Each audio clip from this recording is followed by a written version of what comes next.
जय भीम, जय भारत, जय संविधान, जय मंडल, जय जोहार। आज गए लाइव राजस्थान में कल होने वाले मतदान और अपने बहुजन समाज के सभी साथियों से बहुत सारी अपील को लेके। मेरे प्यारे साथियों,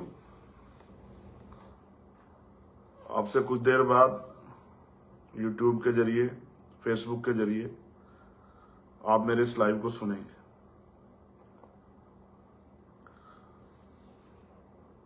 और आपसे यही मेरा आग्रह है कि मेरी इस बात को ज्यादा से ज्यादा लोगों तक पहुंचाना।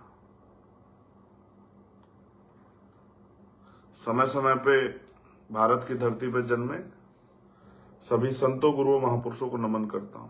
राष्ट्रपिता ज्योतिबा फूले, छत्रपति साहू जी महाराज, ईवी पेरियर, रामास्वामी नायकर, प्यारेलाल यादव, बाबू जगदेव प्रसाद कुशवाहा, जननायक कपूरी ठाकुर, मामला राम वर्मा, संत राम बी प्रजापति, संत गाड़गे जी महाराज, नारायणा गुरु, महामानव तथागत बुद्ध, सदगुरु रविदास जी, भगवान वाल्मीकि जी, गुरु नानक देव, राजस्थान के भी लोक देवता जिनको लोग बड़ा पसंद करते हैं, तेजा जी महाराज, राम सापीर, देवनारायण भगवान, ये यहाँ के लोक देवता हैं जिन्होंने यहाँ अन्याय अत्याचार के खिलाफ लड़ाई लड़ी, बराबरी की बात की। डॉक्टर बाबा साहब अम्बेडकर, मान्यवर दीना भाना वाल्मीकि साहब, मान्यवर काशीराम साहब, और जिस शख्सियत का आज जन्म दिवस है, बाबा साहब अम्बेडकर के वैचारिक सहयोगी रहे सर छोटू राम जी को भी नमन करता हूं।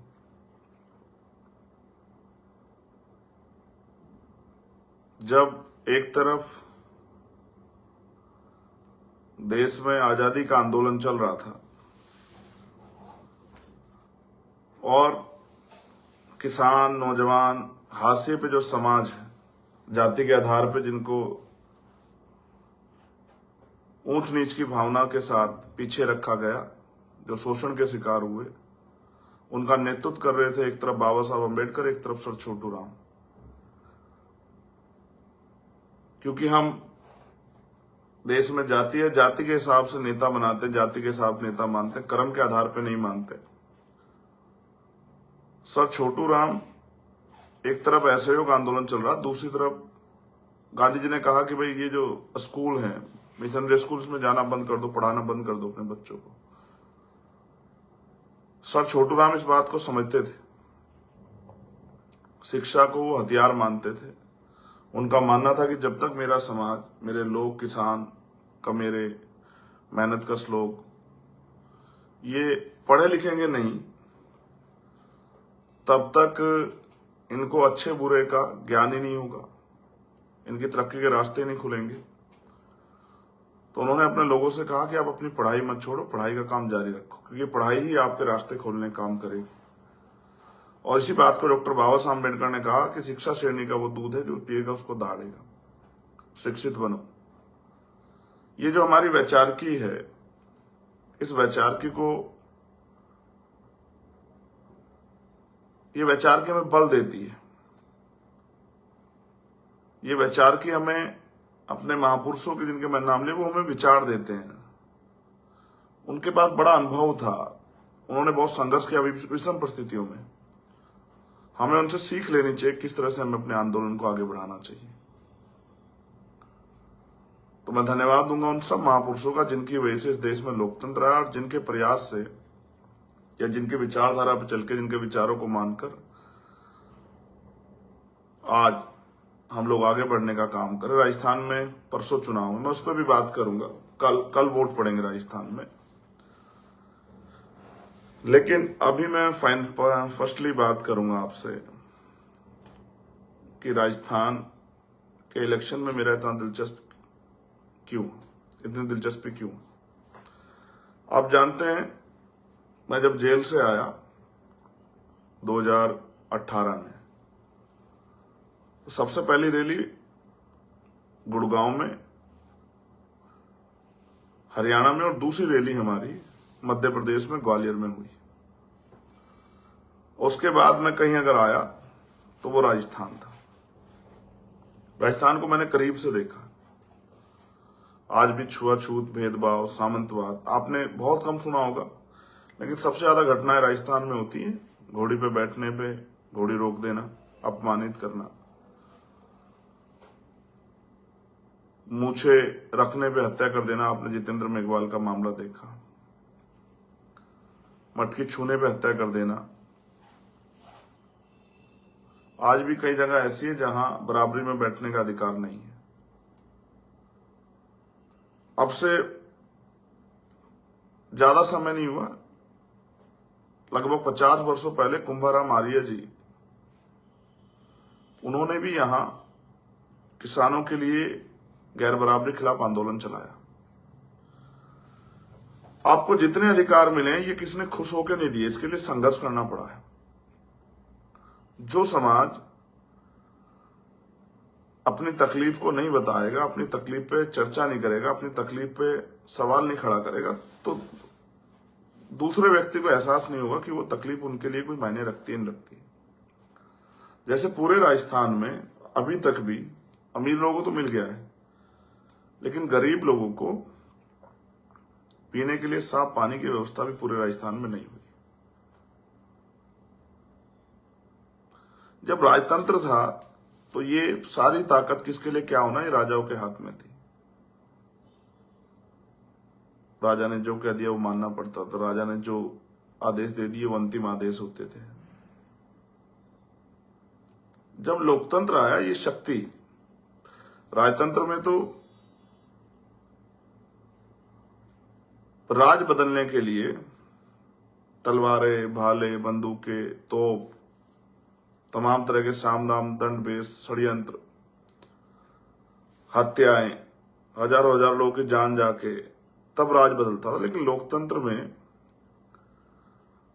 आपका जो सबसे बड़ा हथियार है वो आपकी वोट है। आपको अपनी वोट से फैसले लेने हैं कि आपका राजस्थान का अगले 5 साल का भविष्य क्या होगा।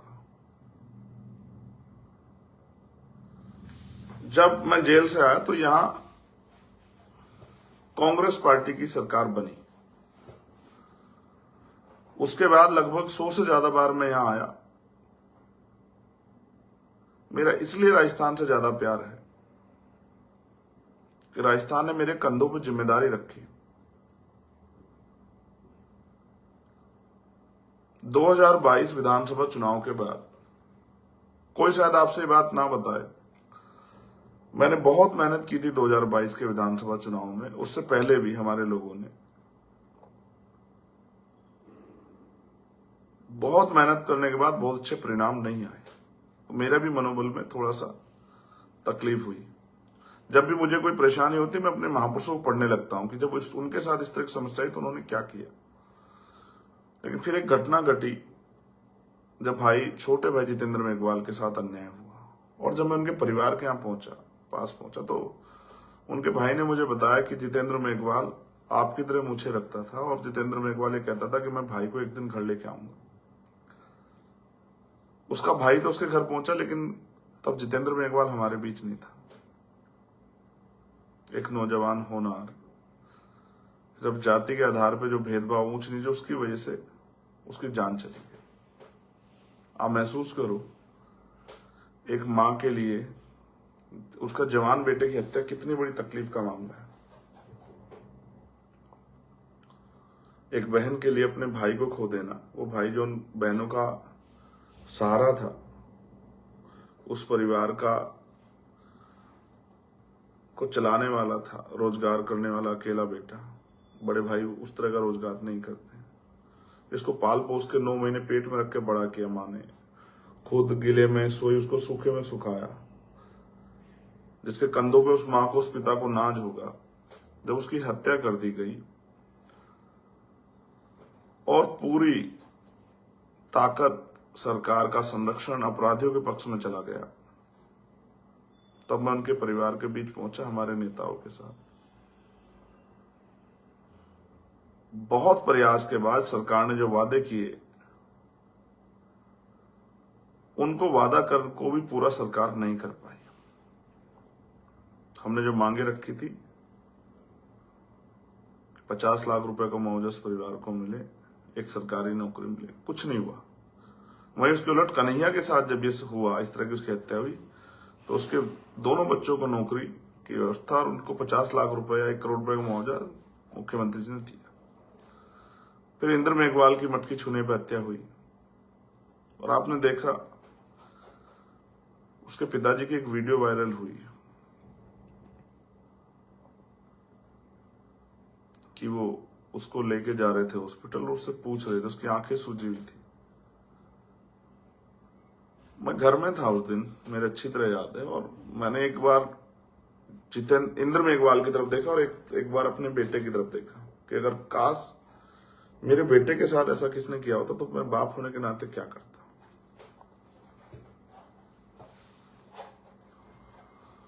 फिर मैं वहां गया भी 4 बार, मुख्यमंत्री जी के आदेश पे मुझे वहां से वापस दिल्ली छोड़ के आए। मैंने हाथ में जोड़े कि यार एक बार उस परिवार से मिल लेने दो।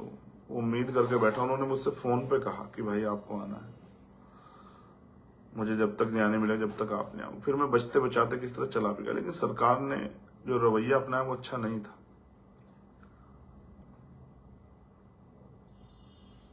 और एक सबसे बड़ा जो मेरे कंधों पे भार है वो है ओम प्रकाश रेगर का। एक नौजवान भाई जिसने, नीतू और वो मुंबई जॉब करते थे, उसने एक मकान बनाया, प्लास्टर हुआ, पेंट नहीं हुआ, गेट नहीं लगे थे। और वो बच्चा, मैं उससे कभी मिला नहीं, लेकिन जब उसके पिता का अपमान किया गया, उसके पिता को पीटा गया, वो थाने गया तो पुलिस ने उसको वहां से भगा दिया नेताओं के इशारे पे। वो फिर उनसे बड़े अधिकारियों के पास गया तो पुलिस ने, वहां से अधिकारियों ने आदेश किया तो कंप्लेन लिखी गई, लेकिन उल्टा उसके पिता, उसके चाचा और उसके खिलाफ भी कंप्लेन लिख दी। और उसके पिता को कहा गया उसको भी कि कंप्लेन वापस नहीं ली तो तुम्हें गिरफ्तार करके जेल भेज दें। वो बहुत सारे दरवाजे खटखटाता रहा कहीं से न्याय मिल जाए। एक बेटे के लिए उसका पिता हीरो होता है यार, मेरे लिए भी मेरे पिता हीरो से बढ़कर थे, सुपरमैन। लेकिन जब उसको न्याय नहीं मिला, उसको लगा यार मैं अपने पिता के सम्मान की रक्षा कर पा रहा हूं, तो उसने सुसाइड कर लिया। और सुसाइड नोट में मेरा नाम लिखा। जब मुझे किसी ने बताया सुसाइड नोट में आपका नाम, मुझे लगा, मुझे भय हो गया कि यार ऐसा क्या हो, मैंने क्या कर दिया जो मेरा नाम सुसाइड नोट। अक्सर आदमी सुसाइड नोट में लिखता है उसका नाम जिसकी वजह से उसने सुसाइड किया, लेकिन उसने लिखा। मैं नहीं मिला कभी ओम प्रकाश से। अभी उनकी माता जी आई परसों। कुछ लोगों को ड्रामा लगेगा, कुछ को खेल लगेगा, लेकिन मुझे नीतू ने बताया, ओम प्रकाश की छोटी बहन, भैया हम यही है। मुझे नहीं पता था माँ भी वहां है, लेकिन जब वो जिस तरह रोई मुझसे लग के, मैं भावुक आदमी हूं, मैं किसी का दुख नहीं देख पाता, मैं भी भावुक हो गया, लेकिन मैंने खुद को संभाल लिया, क्योंकि आंखों की नमी लोगों को कमजोरी लगती है। आखिर हम भी तो इंसान ही हैं। 4 दिन तक ओम प्रकाश की लाश को लेकर मैं बैठा रहा वहां, 4 दिन तक। और फिर मुझे एक अधिकारी ने बताया कि एक बार आप चल के ना ओम प्रकाश को, क्योंकि 2 दिन तक सरकार ने डीप फ्रिज की व्यवस्था नहीं कराई थी जिसमें उसकी डेड बॉडी सेफ रहे। जब मैंने देखी उसका मुंह इतना बड़ा हो गया था, बिल्कुल सुर्ख काला, इतना बड़ा, पहचान भी नहीं आ रहा है। तो मैंने नीतू से कहा कि बेटिया तुम पढ़ी लिखो मेरे साथ और एक बार देखो, ऐसा ना हो कि हम इसका अंतिम संस्कार भी ना कर पाए। सरकार को आगे बढ़ के उसकी मदद करनी चाहिए थी, नहीं की। जो वादे किए सरकार ने हमारे साथ वो भी पूरे नहीं किए। उस सरपंच को, ताकतवर सरपंच को गिरफ्तार ही नहीं किया, उल्टा उसका नाम निकालने का प्रयास किया। फिर पता लगा, जबकि सुसाइड नोट में उसने नाम लिखे थे, कहा कि इसकी जांच कराएंगे, कोई जांच नहीं हुई, क्योंकि ये जांच कराने की ताकत सरकार की पे है। हम जांच भी कराएंगे, करनी तो पुलिस को ही है ना। उस सुसाइड नोट को पढ़ के मेरे अंदर एक आग पैदा हुई। उसमें लिखा था कि चंद्रशेखर भाई आए, मुझे न्याय दिलाएं और अपने हाथ से मेरा अंतिम संस्कार करें। उस दिन मेरी 2 बड़ी रैलियां छूटी। एक साथी ने कार्यक्रम किया था वहां पर जौनपुर में अपनी बहन की शादी का। उसने मुझसे कहा था भैया आना है। मेरे हिसाब से तारीख तय की सब कुछ, लेकिन एक तरफ उसके परिवार के पास जाना था, दूसरी तरफ इस परिवार की लड़ाई लड़नी थी। तो मैं डट के बैठ गया। मैंने उससे हाथ जोड़े कि नहीं आ पाऊंगा।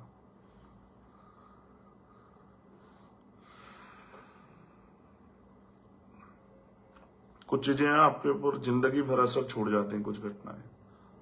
जिस दिन मैंने ओम प्रकाश रैगर का अंतिम संस्कार किया अपने हाथ से, क्या तो आदमी अपने पिता का करता है या उसी का करता जो ब्लड रिलेशन में होता, लेकिन एक रिश्ता वो बना गया मुझसे। यहाँ बहुत नेता थे और देश में बड़े बड़े नेता, किसी का नाम नहीं लिखा उसने। यहाँ के किसी विधायक मंत्री का नाम, उसको भरोसा नहीं था। उसको भरोसा था चंद्रशेखर आजाद पे, भीम आर्मी पे। उसी दिन मैंने संकल्प लिया कि अपने भाइयों को न्याय दिलाना है, लेकिन न्याय दिलाने के लिए शक्ति की जरूरत है, और शक्ति लोकतंत्र में उनके पास है जिनकी राजनीतिक हैसियत है। वो दिन है। और फिर लगातार मैं अपने साथियों के साथ, हमारे नेता जो यहाँ है, अनिल जी और तमाम लोग, उनके साथ, जितेंद्र जी, मीना जी, सतपाल चौधरी, सबके साथ, और हमारे नीचे के जो नेता है सबके साथ मैं लगातार वो कोशिश करता रहा कि राजस्थान में सामंतवाद की ये जड़ें कटें और समानता का राज, लोकतंत्र का, संविधान का राज स्थापित हो। मैं राजस्थान में पैदा नहीं हुआ,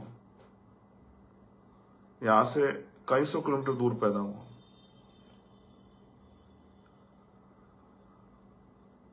लेकिन जो विश्वास और प्यार यहाँ के भाइयों ने दिया किया, मैंने उनको कुछ दिया नहीं है, बस लड़ाई लड़ी। हमेशा उनके मान सम्मान की बात आई तो मैं हमेशा उनके साथ खड़ा रहा। और एक 2022 का भी मेरे ऊपर भार है, जब ये कह दिया गया कि यहाँ ताकतवर लोग, जिनके पास पैसा है, पावर है, वो ही आगे बढ़ सकते हैं। उसका भी मेरे ऊपर एक भार है कि मुझे साबित करना है कि एक गरीब का बेटा भी, एक नौजवान भी कुछ करके दिखा सकता है अपने साथियों के सहयोग से। अब सब कुछ ठीक है।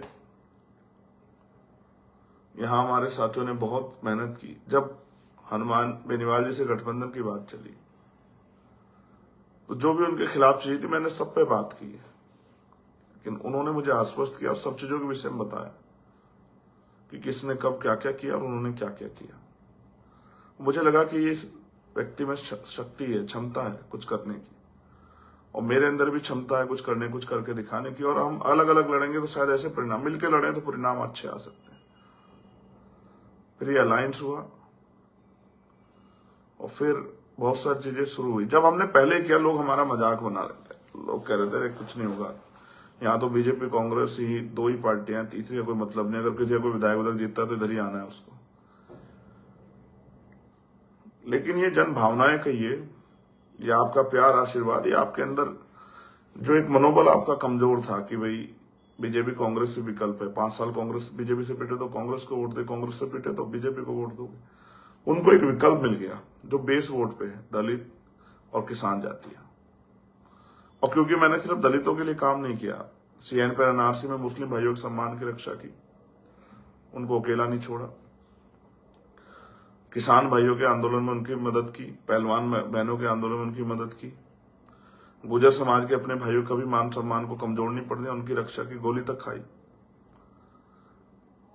हमेशा मैं लड़ाई लड़ता रहा और मैंने एक प्यार विश्वास जीता। और मेरा एक नेचर है कि मैं कभी भी स्वाभिमान सम्मान से समझौता नहीं करता और कभी भी झुकाव पसंद नहीं करता हूं। जब भी अन्याय की बात है मैं अन्याय के खिलाफ खड़ा रहता हूं। इसलिए हर जाति धर्म के लोगों में, चाहे वो हमारी पार्टी में हो नहीं, एक प्यार विश्वास है, एक लगाव है मुझसे। और यहां भीम आर्मी के लोगों ने मेरी एक इशारे पे कई बार राजस्थान बंद करने का काम किया, बहुत मेहनत की उन लोगों ने। मैं उनकी हिम्मत क्षमता को भी जानता हूं, लेकिन मैं समझता हूं कि हम लाखों लोग इकट्ठा हो जाएं, हम एक कानून नहीं बना सकते और कोई भी कानून लागू नहीं करा सकते। इसकी शक्ति जो है वो सदन में है। अब चुनाव है, जब ये अलायंस बना बहुत सारे षड्यंत्र की उल्टी सीधी बातें कही गई, तमाम तरह की चीजें उन लोगों ने भी कही जो पहले से उनके साथ अलायंस की बात कर रहे थे, या जैसे हमने अलायंस का फाइनलाइजेशन किया तो वो भी यहां आ गए कि हमसे अलायंस कर लो, हमसे कर लो। ये सब कुछ यहाँ के लोगों के लिए नहीं, जो लोग इसको रोकना है, इसके ऊपर आरोप, ये वो यहाँ के लोगों की खुशहाली के लिए नहीं कर रहे थे। उनका एक लाइन का मकसद है कि भीम आर्मी आजाद समाज पार्टी मजबूत ना हो, चंद्रशेखर आजाद के हाथ में ताकत ना जाए। इसके अलावा कोई मकसद नहीं है उनका। आप मेरे नेचर को जानते हैं, आप मेरे घर को जानते हैं, आप मेरे संघर्ष को जानते हैं। 2018 में जब मैं आया सभी पार्टियों के ऑफर थे। मैं चाहता तो दल ना बना के एमपी एमएलए बनने के लिए किसी पार्टी में चला जाता, उनका झंडा उठा लेता।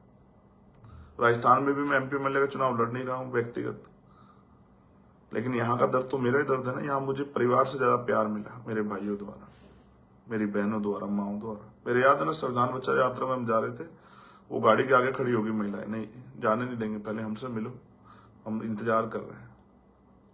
मैं उनके बीच गया, उन्होंने खूब आशीर्वाद दिया। एक उम्मीद उनकी आंखों में दिखाई दी कि भाई वो भरोसा करते हैं। राजनीति में आदमी बहुत जल्दी भरोसा नहीं करता और बहुत जल्दी भरोसा तोड़ता नहीं। जब भरोसा कर लेता तो आदमी के 100 बुराई भी उसकी भूल जाता है, और जब भरोसा नहीं करता उसकी छोटी छोटी बातों पे जानकारी हासिल करता है क्या है। आज हमारा मुकाबला किससे है? यहाँ एक पार्टी है जो कांग्रेस है, वो जो रूलिंग पार्टी है, वो 100 साल से पुरानी पार्टी है, और दूसरी भारतीय जनता पार्टी है जिनका संगठन आरएसएस, वो भी लगभग 100 साल के करीब होने वाला है। और हम लोग कितने पुराने हैं? 3 साल पुराने राजनीतिक रूप से।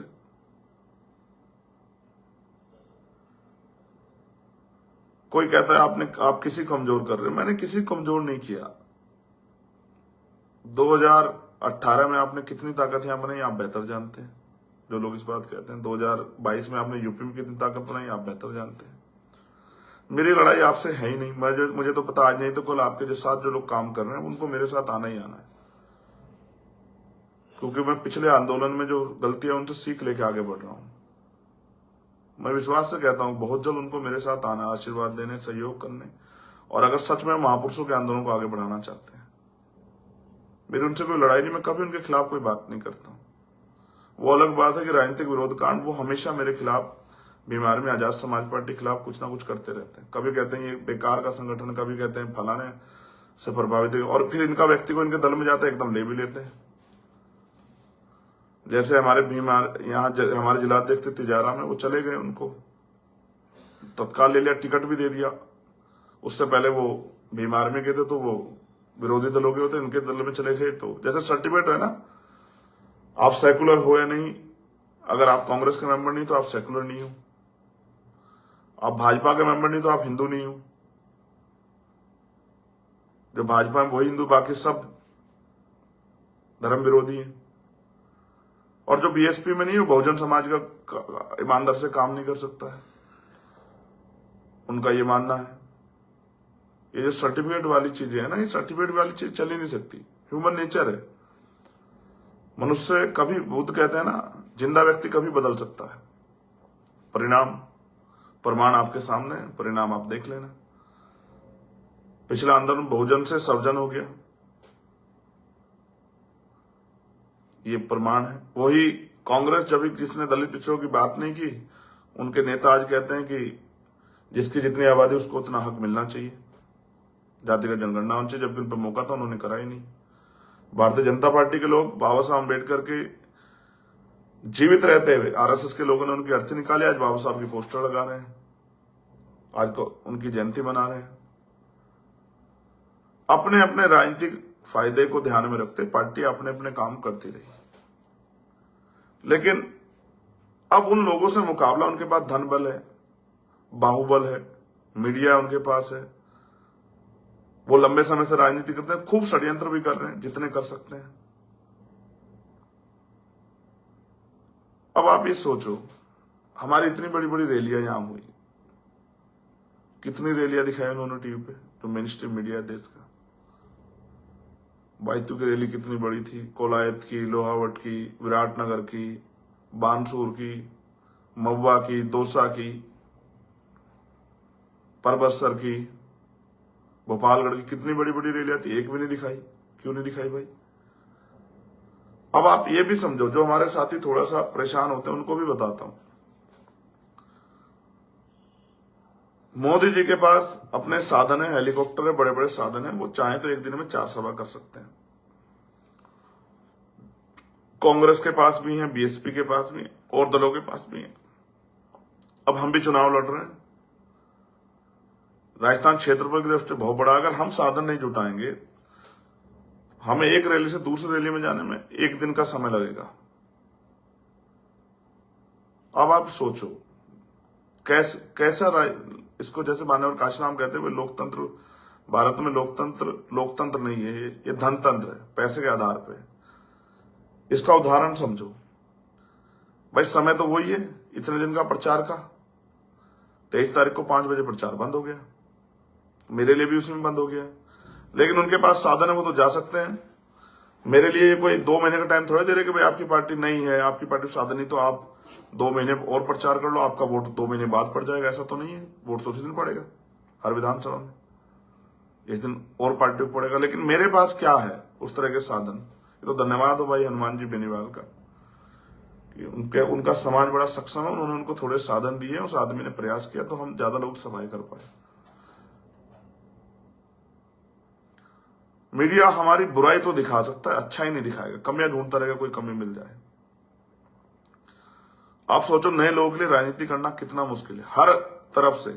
जब तक ये नया अलायंस था तब तक तो वो हमें इग्नोर कर रहे थे, लेकिन जैसे ये अलायंस ताकतवर होने लगा, और एक सबसे बड़ा ये हुआ कि एक दिल्ली के एक पत्रकार ने एक वीडियो डाली जिसमें उन्होंने कहा कि आजाद समाज पार्टी बड़ा कर रही है इस बार राजस्थान। उस बहुत सारी साजिशें शुरू हो गई उसी दिन, जिस दिन ये हुआ। उन पत्रकार के वो वीडियो डालते ही कि मेरी बात लिख के रख लो, 3 तारीख को जब परिणाम आएंगे, आजाद समाज पार्टी बहुत अच्छा कर रही है, बड़ा कर रही है। उसी दिन से भाजपा कांग्रेस को बेचैनी पैदा होगी, और उन्होंने एक सांपनाथ एक नागनाथ, दोनों को ऐसा लगा कि किस तरह से आजाद समाज पार्टी को, आरएलपी गठबंधन को कमजोर करो, रोको, और तमाम षड्यंत्र हुए। अब आप सोचो, बीजेपी के लोग करोड़ों करोड़ रुपए का घोटाला करते हैं, कोई सवाल नहीं पूछ रहा। कांग्रेस के लोग करोड़ों करोड़ रुपए घोटाला करते हैं, जांचें चल रही बहुत सारे लोगों को। बीजेपी वाले करोड़ों रुपए का घोटाला करने वाले को ज्वाइन करा लेते हैं महाराष्ट्र में, जिसको कल एक दिन पहले 40,000 करोड़ 62,000 करोड़ घोटाले वाला कह रहे थे, और ज्वाइन करा लेते हैं, डिप्टी चीफ मिनिस्टर बनाते हैं, कोई सवाल नहीं करता। और हमारे लोग बड़े सीधे साधे लोग हैं, आपकी मेहनत का करोड़ों रुपया जो है वो प्रचार में खर्च कर रहे हैं। लेकिन हमारे लोग गुमराह जल्दी हो जाते हैं। राज नहीं किया ना अब तक, राज का पता नहीं है ना, राज कैसे होता है। राज जो लोग इतने लंबे समय से राज कर रहे हैं, वो छोड़ेंगे कितनी आसान से कुर्सियां? आपके गांव में अगर कोई सरपंच हो और आप सरपंच का चुनाव लड़ो, वो छोड़ देगा कि आपके लिए कुर्सी? आओ भाई बैठ जाओ, आप अच्छे आदमी हो, आप काम कर लो, अपने लोगों का भला कर लो। क्यों छोड़ेगा? वो तो कोशिश करेगा कि आपको किस तरह कमजोर किया जाए। तो ये करोड़ों करोड़ रुपए घोटाला करने वाली पार्टियां, और मैं किसी के लिए बुरा नहीं कह रहा हूं, लेकिन बहन जी के खुद के भाई पे 400 करोड़ रुपए उनका बरामद हुआ, और अखबार में खूब जगह छपी। आदमी अपने परिवार के सगे भाई की जिम्मेदारी नहीं ले सकता है।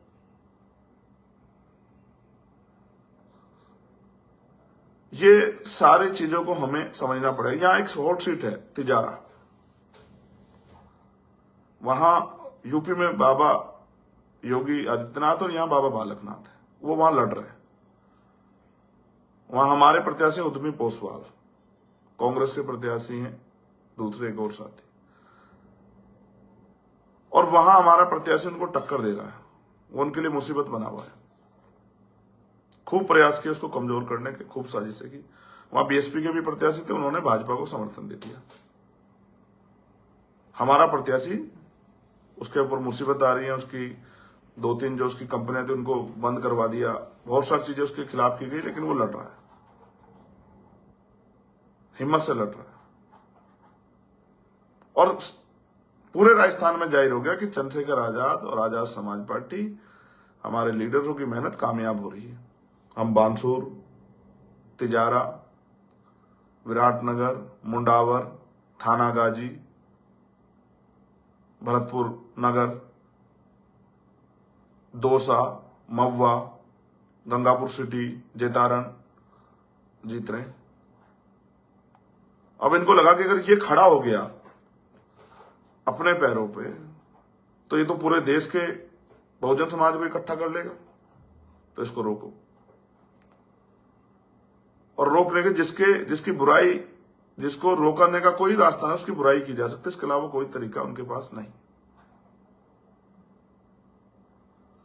मैं अकेला इससे थोड़ा, जब बाबा साहब अम्बेडकर क्यों बनाई, अच्छा बाबा साहब अम्बेडकर ने पार्टी, आप बताओ ना, वहां तभी तो कांग्रेस पार्टी थी, मुस्लिम लीग भी थी, तब अकाली दल भी था, बाबा साहब ने क्यों बनाई? वो इन पार्टियों के मेंबर क्यों नहीं बने? क्योंकि वो जानते जिसके पास राजनीतिक शक्ति होगी वही कानून बना सकता है, इसलिए वो चाहते थे राजनीतिक शक्ति उनके हाथ में आए। 3 पार्टियां बनाई उन्होंने। मान्यवर काशीराम साहब भी तो किसी और पार्टी में जाके काम कर सकते थे, जब आरपीआई के लोगों ने मौका, उन्होंने अपनी पार्टी क्यों बनाई? और हमने अपनी पार्टी इसलिए बनाई कि उनका रुका हुआ काम, उनका अधूरा कारवा हम लोग पूरा कर सके। यहां कई बार बहुजन समाज पार्टी के एमएलए जीते और अगले दिन वो कांग्रेस में शामिल हो गए। कांग्रेस का काम करने, वोट हमारे लोगों से ली, हमारे लोगों ने उनके लिए लाठियां खाई, मुसीबतें झेली, संघर्ष किया, कि अपना जेब से पैसा खर्च करके एक वोट तैयार किया, और वो कांग्रेस पार्टी में चले गए। बहुत सोच समझ के हमारे सहयोगी जो गठबंधन के, उनके साथ बैठ के हमने एक प्रत्याशी का चयन किया। हमारे नेताओं ने बहुत एनर्जी लगाई और हमने विनिंग सीटें वो की। और आज आरएलपी-एसपी गठबंधन राजस्थान में इतनी ताकत में, हैसियत में है कि कोई इसको इग्नोर नहीं कर पा रहा है। भाजपा कांग्रेस भी हमारे मुकाबले रैली नहीं कर पा रही है, और किसी पार्टी की तो बात क्या करें। तो एक नेचुरल लाइन था, जैसे मैंने कहा, सर छोटू राम, बाबा साहब अम्बेडकर की सोच का एक नेचुरल लाइन था अपने लोगों को अपने पैरों पर खड़ा करने के लिए, उनके गिरे हुए मनोबल को। भाई हमारे लोग तो वोट देके कांग्रेस भाजपा को बनाते हैं, जब वो उनका एमएलए जिता सकते हैं तो अपना भी तो जिता सकते हैं। और देखो वो लोग इस बात को जानते हैं, वो कहते हैं भाई इनका छोड़ो, आप हमारा जिताओ ना, आप हमें वोट करो, क्योंकि वो इस बात को जानते हैं कि अगर हमारे दल से जो जीतेगा व्यक्ति, उसके ऊपर हमारा जोर होगा, वो हमारे हिसाब से काम करे। इसका उदाहरण, इतना अन्याय राजस्थान के लोगों पर, कभी एक शब्द नहीं बोल पाया कोई उनका नेता, चाहे वो मंत्री रहा हो कैबिनेट का, चाहे विधायक रहा हो, एक शब्द नहीं बोल पाया, हिम्मत नहीं जुटा पाया, क्योंकि उनके नेता नाराज हो जाएंगे। तो वो चाहते हैं अगर इनका कोई आदमी आगे बढ़े तो उसके कंधे पे भी हमारा हाथ। जैसे पतंग बहुत ऊंची भी उड़ जाए, लेकिन डोर मालिक के हाथ में होती है, जब चाहे नीचे कर दे, जब चाहे ऊपर उड़ा दे, चाहे ढील दे दे, चाहे खींच ले। इसलिए वो हमारी स्वतंत्र ताकत नहीं बनने देना चाहते। इस बार आप पे राजस्थान में स्वतंत्र ताकत बन रही है, आपकी हैसियत बन रही है, आपकी हिम्मत बन रही है, और ये राजस्थान पूरे देश को संदेश देगा। और जो अपमान तमाम पार्टियों ने मेरा बार बार किया, बीमार में आजाद समाज पार्टी को नोटिस किया, कुछ नहीं कर पाए, पता, तमाम तरह की बातें करके आज वो परिणाम की तरफ बढ़ रहा है। इसलिए बहुत सारे षड्यंत्र हो रहे हैं। मैं इन षड्यंत्रों से डरता नहीं हूं, मैं पहला व्यक्ति नहीं जिसके खिलाफ षड्यंत्र हो रहे हैं। जब भी कोई गरीब का बेटा उठकर खड़ा होने का प्रयास करे, उसके खिलाफ षड्यंत्र होंगे। मैं षड्यंत्रों में नहीं घुसना चाहता, होने तो षड्यंत्र, क्या फर्क पड़ता है। मेरे लोग समझदार है, उनको नहीं पता इस देश को लूट के कौन खा रहा है, इस देश के साधन संसाधन किसका कब्जा है, बड़े बड़े मॉल फैक्ट्रियां किसकी हैं, बड़े बड़े बिजनेस किसके हैं, क्या हमारे लोग नहीं जानते हैं? उनको सब पता है। कोई किसी के मन में चल रहा है भाई हेलीकॉप्टर कहां से आ गया, हेलीकॉप्टर आपके यहां नागौर के जो सांसद हैं उन्होंने अरेंज किया, जाओ उनसे जाके पूछ लो कहां से हेलीकॉप्टर। ये सब षड्यंत्र सिर्फ इसलिए हैं कि भीम आर्मी के लोग, आजाद समाज पार्टी लोग अपने पैरों पे ना खड़ा हो जाए। और आप ये जानते हैं, आप महसूस करो कि भीम आर्मी ने दिया क्या है। भीम आर्मी ने दिया है कि आज बहुजन समाज का भीम आर्मी जुड़ा नौजवान डीएम एसएसपी से जाके आंख से आंख मिला के बात करता है, थानेदार से, सीओ से आंख मिला के बात करता है, एसडीएम से, और सवाल करता है।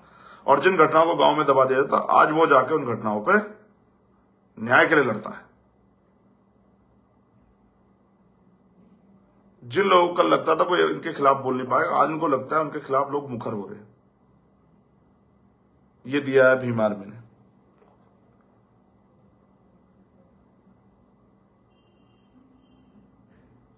हमने जनरल सीट पे मैंने और हनुमान जी बेनीवाल जी ने दोनों ने जनरल सीट पे अपने मेघवाल, बैरवा, बावरी,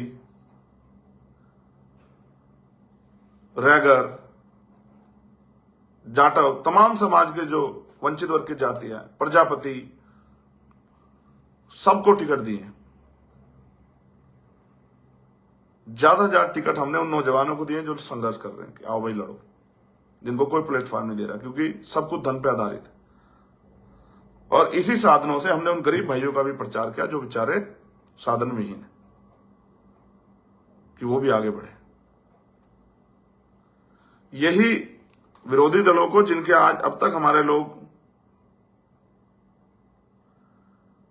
धोख लगाते थे, अब तक हमारे लोग जिनके दरवाजे की आज उनके यहाँ टिकट लेने वाले बर्दाश्त नहीं हो रहा है, और इसलिए सारे षड्यंत्र किए जा रहे हैं। इनसे घबराने की जरूरत नहीं है मेरे साथियों। कभी कभी अभी तो मैं सोच रहा था कि इसमें एक ही दल के लोग, इस षड्यंत्रों में बहुत सारे दल के लोग वो भी हैं जिनके जो अपने 20-20 एमएलए नहीं बचा पाए। मध्य प्रदेश में आपने वोट किया भाजपा से बचने के लिए कांग्रेस को, वो अपने 20 एमएलए को, वो अपने एमएलए को नहीं रोक पाए, वो चले गए।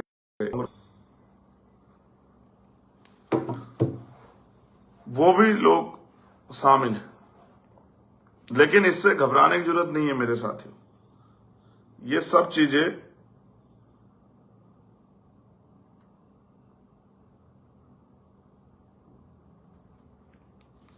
आपके खिलाफ होती रहेंगी, इनसे घबराने की, परेशान होने की जरूरत नहीं। इस बार आप पे मौका है राजस्थान में अपनी ताकत बनाने का। मैं अपने देश भर के साथियों से कहूंगा, जिन्होंने मेहनत की है, ना आंधी देखा, ना तूफान, ना दिन ना रात, न परिवार की चिंता की, न साधन की चिंता की, भूखे प्यासे लड़ते रहे, मैं उन सबसे ही कहूंगा कि जितने भी रिश्तेदार आपके राजस्थान में रहते हैं, उनसे सबसे अपील करें, कहिए कि वो आजाद समाज पार्टी काशीराम और आरएलपी गठबंधन के प्रत्याशियों को वोट करें। जहां बोतल का निशान है वहां बोतल को वोट करें, और जहां केतली का निशान है वहां केतली को वोट करें। आपके एक एक फोन की मदद, जो इस प्रदेश से बाहर के, उनके एक एक फोन की मदद आजाद समाज पार्टी को यहां बल देगी। तो वो फोन करें, लोगों से अपील करें कि वो आजाद समाज पार्टी काशीराम को अपने पैरों पर खड़े होने का मौका दे। अब तक आपने मुझे सड़कों पर लड़ते देखा, एक बार मुझे राजनीतिक ताकत हो, जिससे कि राजनीतिक ताकत के जरिए राजस्थान में नौजवानों के हितों में, बहन बेटियों के सम्मान की रक्षा करते हुए, और जो अन्याय यहां हुआ उस अन्याय को खत्म करने का काम हम लोग कर सकें। किसानों के लिए नई योजनाएं, पीने के लिए साफ पानी की व्यवस्था, तमाम तरह के वो प्रयास जिससे लोगों के जीवन में खुशहाली आए, अधिकारी कर्मचारियों के सम्मान की रक्षा, वो सारी लड़ाई लड़ सके जिसकी राजस्थान को जरूरत है। और मैं तो पहली बार आया हूं 70 साल से, तो यहां आप दूसरों को वोट दे रहे हो, और देखो आपके जीवन में क्या बदलाव हुआ। मैं कहानी आपको सुनाता हूं, आजकल की राजनीति ने गारंटी को उन पे आपको सुना रहा हूं। एक बार भेड़ों की एक मीटिंग में शेर ने ऐलान किया कि भेड़ों को मैं जो है ऊन के कंबल दूंगा। जैसे अभी भाजपा कांग्रेस के लोग कह रहे हैं ना, 25 लाख का ये दूंगा, 20 लाख का ये दूंगा, गैस सिलेंडर के करूंगा। तो भेड़ों का एक समूह, भीड़ भेड़ जैसी होती है ना, उनके एक समूह को संबोधित किया शेर ने और कहा कि मैं आपको ऊन का कंबल दूंगा। भेड़ बड़ी खुशी में खूब ताली बजाई भेड़ ने, भाई बहुत बढ़िया बात, हमें तो सर्दियों में ऊन कंबल मिलेंगे। ये बात मेरे जैसे व्यक्ति ने भी सुनी। उन्होंने सभी उन भेड़ों को कहा कि भाई आप इस बार किसे समर्थन दे रहे हो? तो उन्होंने कहा हम शेर को। बोले क्यों? बोले वो हमें उनके कंबल देगा, तो लेकिन सर्दी आ रही है, हमें उनके कंबल मिलेंगे। तो मेरे जैसे व्यक्ति ने उनको बताया कि भाई ऊन का कंबल आएगा कहां से? जब आपकी खाल उतरेगी तभी तो कंबल बनेगा। तो ये जो आज की पार्टियां टैक्स का पैसा लेके और कहती हैं कि अब ये देंगे वो देंगे, ये क्या देंगी? इनकी सारी घोषणाएं मैं आपको देने का काम कर सकता हूं। जितने उन्होंने की वो सब सुख सुविधाएं, उनके सारे संकल्प पत्र, घोषणा पत्र, सब कुछ आपके लिए करने के लिए हम लोग तैयार हैं। प्रमोशन रिजर्वेशन का मामला SC/ST OBC के लिए, किसानों के MSP गारंटी हो, 10,000 बच्चों को विदेश पढ़ने का इश्यू हो पूरे प्रदेश भर के। 3 लाख करोड़ से ज्यादा का बजट है यहाँ राजस्थान का। उस पैसे को, अभी तक वो पैसा पूंजीपतियों के लिए लग रहा था, उनको और मजबूत करने, अब वो पैसा गरीबों के लिए लगे। इस बार इसलिए आपको वोट करना है RLP-SP पार्टी को, उनको गठबंधन को। और क्योंकि दोनों पार्टियों के आप सारे सर्वे देख लो, 80 से 90 के बीच, 80-90 दोनों पार्टियां, और खुद से यहां के सारे सर्वे दिखा रहे हैं कि जो तीसरा मोर्चा है उसे 16 से लेके 30 सीटों के बीच आ रही है। माननीय काशीराम साहब कहते सत्ता सरकार मजबूत नहीं मजबूर होनी चाहिए, जो उसकी कुर्सी के पावे हमारे पास साथ में हो। अगर वो हमारी बात को ना सुने, तानाशाही करें, हमारे खिलाफ जा काम करें, हमारे लोग के खिलाफ, तो उनकी कुर्सी के पावे खींचकर उनको गिरा सके। इस बार यहां सत्ता की चाबी आपके हाथ में आ रही है, आपके जरिए सरकार बनेगी। अब तक हम, हमारे लोग इनको बनाते हैं, इस बार हम अपने गठबंधन के साथी भाई हनुमान जी मेनीवाल को मुख्यमंत्री बना रहे हैं।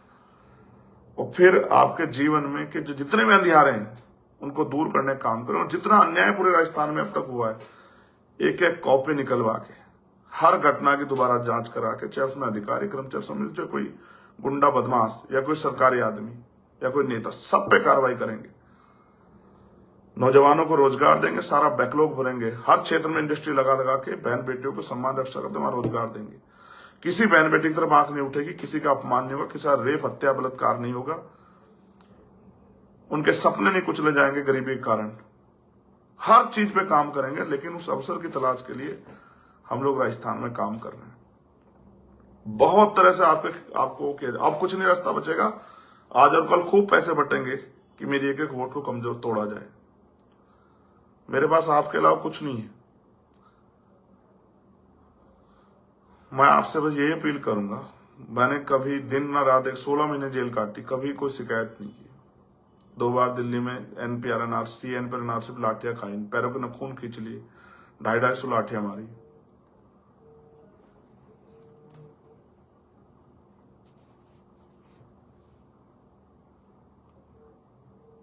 मैंने कभी इसकी परवाह नहीं की। तिहाड़ रह के आया मैं। इनकी जब CBID इनकम टैक्स से नहीं डरा तो मेरे पास कुछ है नहीं। जब मैं इनके झूठे मुकदमे जेल से नहीं डरा तो इन्होंने मेरे ऊपर गोली चलवा दी। 4 गोली चली, फिर भी मैं बच गया।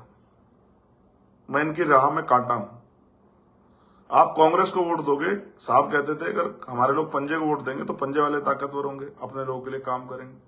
फूल को वोट देंगे तो फूल वाले ताकतवर होंगे, अपने लोगों के लिए काम करेंगे। आप मुझसे ये तो कहते हो कि भाई हमारे जीवन में समस्या है, लेकिन उनको खत्म करने के लिए जिस ताकत की जरूरत है वोट की, अगर आप मुझे नहीं दोगे तो मैं ताकतवर कैसे हूं? अगर आप चूक जाते हो किसी पैसे में, किसी प्रभाव में, किसी भी चीज में, अगर आप अपनी वोट को कमजोर कर देते हो, बिखराव कर देते हो, उसका खामियाजा आपको अगले 5 साल भुगतना पड़ेगा। जो अन्याय जुल्म जाती होगी उसके जिम्मेदार कहीं ना कहीं आप होंगे, अगर अपनी वोट का फैसला आपने RLP-SP गठबंधन के पक्ष में नहीं लिया। कुछ साथी इसलिए नाराज बैठे होंगे, भाई मेरे प्रदेश, मेरी विधानसभा में नहीं आए, हमारे प्रोग्राम नहीं किया, मुझे फोन पे बात नहीं की, प्रत्याशी मेरे घर नहीं आया। प्रत्याशी को छोड़ दो ना, बस चंद्रशेखर आजाद को याद रखो, हनुमान बेनीवाल को याद रखो कि आपका कोई अपना है जो अपनी जान की बाजी लगा के आपके लिए लड़ रहा है। जो कोई कुछ कह रहा है सुन लो ना, सबकी सुन लो। जो तुम्हारे घर आ रहा है उसकी भी सुन लो, सबका सम्मान करो। बस वोट की ताकत Azad Samaj party RLP alliance को दे दो। जहां बोतल का निशान मिले बोतल को वोट दो, और जहां केतली का निशान मिले केतली वोट देगी। इतने हाथ मजबूत कर दो कि इस बार राजस्थान में जो जुल्म जाते हैं, अत्याचार आप सदियों से सहते आ रहे हैं, कई दशकों से, उसकी जड़ में काट सको। यहां मेरी अकेले की वोट में भी इतनी ताकत है, आपने अगर उचित फैसला लिया तो एक नए युग की शुरुआत राजस्थान से होने जा रही है। अगर आप किसी की बातों में आगे सोचने लगे, इधर उधर देखने लगे, किसी सुविधा के चक्कर में पड़े, किसी प्रलोभन के चक्कर में, तो बात कमजोर पड़ जाएगी। जैसा मैंने कहा, कितनी रैली, कितने इंटरव्यू इन्होंने मेरे दिखाए, आपने देखा, इतनी बड़ी बड़ी रैली हो गई। और मैं किन से लड़ रहा हूं? खूब धन वाली पार्टियां, खूब साधन वाली पार्टियां। मैं किनके भरोसे लड़ रहा हूं? आपके। कोई 1 रुपए का आरोप साबित कर दे तो चंद्रशेखर आजाद घर बैठ जाएगा। बहुत ऑफर थे जब मैं जेल से आया, करोड़ों रुपए के, आओ हमारी पार्टी के मेंबर बनो, विधायक बनो, एमपी बनो। मैं चाहता आराम से मेरे परिवार का जीवन सुख सुविधा से हो जाता, ना अपमान सहना पड़ता। इस काम में तो बहुत अपमान है, रोज झूठे आरोप, तमाम तरह चीजें, सब कुछ सहना पड़ता है, लाठियां भी खानी पड़ी, जेल भी। कोई है ऐसा जो आपके लिए जेल, तमाम तरह की मुसीबतें सहना चाहता?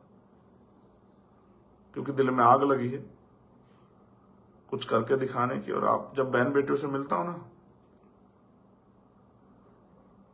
उनके फटे हुए कपड़े देखता हूं, अपने टूटे हुए घर, चूते हुए मकान, सुविधाविहीन उनके हालात देखता हूं, वो जो आग है वो चैन से सोने नहीं देती। आप पूछना मेरे साथियों से कि पिछले 9 दिन में मैं 9 घंटे भी सो पाया क्या? अब पूछना, आपको एहसास होगा, किसी से पूछ के देखना। जब हेलीकॉप्टर का काम रुक जाता है, वो उड़ता नहीं 5 बार, तो बाई रोड जाके करता हूं। किसी को वीडियो कॉल के माध्यम से कर, किसी ऑडियो कॉल के माध्यम में, गला भी बैठ गया।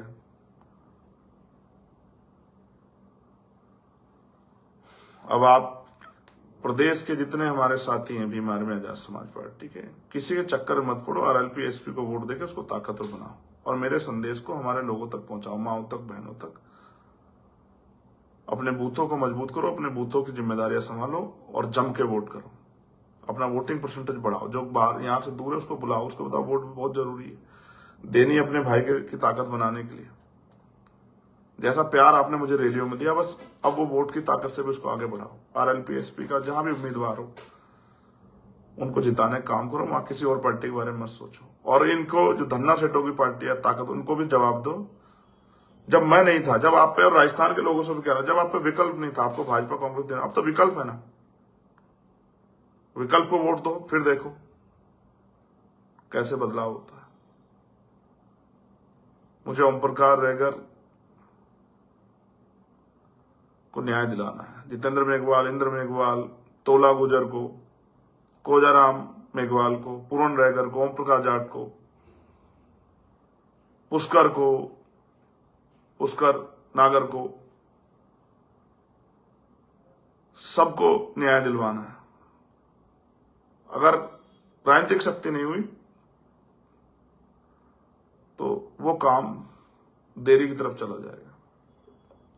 इसलिए मैं अपने नौजवान भाइयों से, बहनों से, माओ से अपील करूंगा, बुजुर्गों से, कि वो किसी की बातों में ना, आरएलपी एसपी गठबंधन को वोट करें और एक बार मुझे आपकी सेवा करने का मौका दें।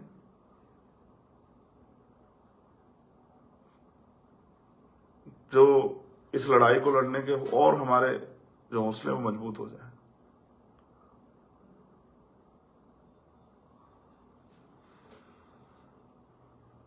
वोट की रक्षा बहन बेटी की रक्षा की तरह करनी होती है, काशीराम साहब बता के गए थे। उस बात को याद करते हुए जब आप कल वोट डालने जाएं तो आरएलपी एसपी गठबंधन को बोतल और केतली चुनाव निशान पर वोट करें और एक फैसला अपनी आजादी की तरफ लें, अपने बच्चों के भविष्य की तरफ लें, अपने वर्तमान को बेहतर करें, संविधान की रक्षा के लिए, लोकतंत्र की रक्षा के लिए, और भाजपा कांग्रेस को मुंह तोड़ जवाब दें। आप संविधान पे खतरे की बात करते, ये कांग्रेस और तमाम दल यही है, उन सब के होते खतरा आया।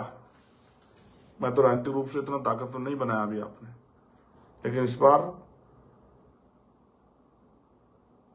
मैं राजस्थान के अपने कमजोर वर्गों के भाइयों के लिए, किसान नौजवानों के लिए वोट मांग रहा हूं। इसलिए आपसे अपील करता हूं कि आप आरएलपी एसपी गठबंधन को वोट करें और उस लड़ाई को लड़ने। ये गठबंधन लंबा चलेगा, अभी हमारी तरफ से आप बेफिक्र रहें, लंबा चलेगा। और इससे ऐतिहासिक परिवर्तन होंगे। बाबा साहब अम्बेडकर और माननीय काशीराम साहब और छोटू राम का जो सपना था वो पूरा होगा, हमारे बहुजन समाज के महापुरुषों का सपना। और कुछ मुझे नहीं लगता। आज एक और महत्वपूर्ण दिवस है, गुरु तेग बहादुर जी की शहीदी दिवस है, उनको भी नमन करता हूं।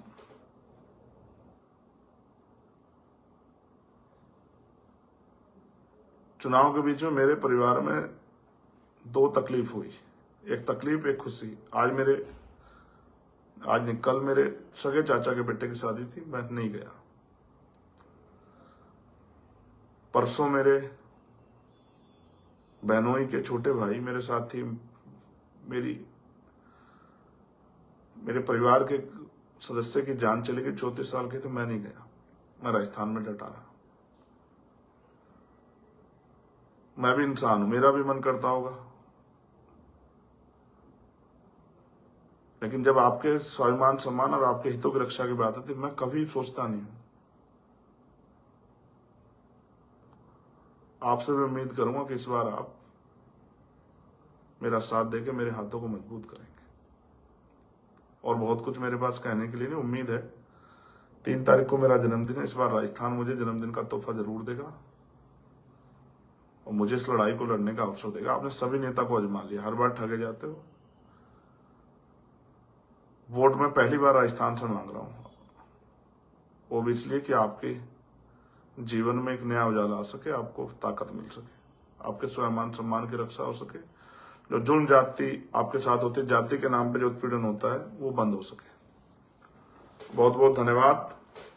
मुझे विश्वास है कि मेरे नौजवान साथी ऐसे लड़ेंगे, इतनी मेहनत करेंगे जिस तरह से देश के क्रांतिकारियों ने देश की आजादी के लिए की थी। वो खुद से आगे बढ़ के मेहनत करके एक एक बूथ को मजबूत करके आपसे मन मुटाव को छोड़ के आजाद समाज पार्टी, काशीराम और आरएलपी को वोट देकर उसको ताकत देंगे।